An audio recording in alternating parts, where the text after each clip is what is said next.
Hi guys! Welcome to cooking session na naman tayo. Ito guys, alam niyo ba kung ano itong niluluto ko? Ito po ay alamang with pork. Ayan guys, ayan ang aking alamang. Ayan guys, ang aking alamang. Ayan. Hinugasan ko po yan para hindi siya masyadong maalat pag niluto na dito sa pork. So guys, nagisa po ako ng bawang, sibuyas at kamatis. Tapos kung pork, pinakrunchy ko na. And then lalagyan natin ng ano yan, spicy. Kasi spicy alamang ito with pork.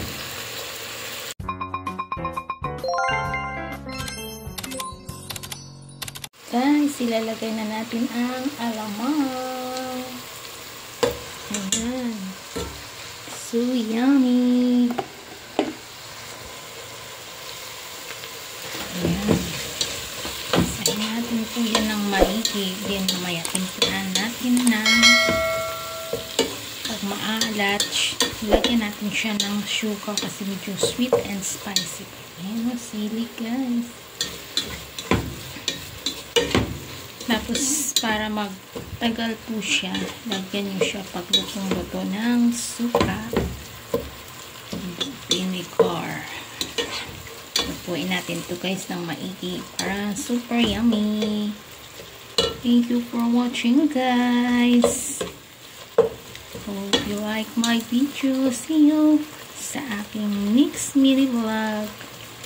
Bye! Guys, lagyan natin ngayon ng vinegar ng mga 3 tablespoon or depende po sa inyo. Hi guys! Ayan na ang ating ginisang alamang with pork. Sweet spicy. Sweet spicy yan guys. Kasi nilagyan ko po yan ng sugar at saka yan, nakita niyo yung hindi ko po masyado dinamihan ang sili at super anghang.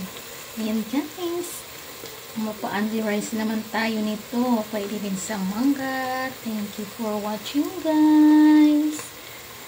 Yum yum yum ang ating alamang with pork. Sweet spicy alamang with pork. Thank you for watching. Bye!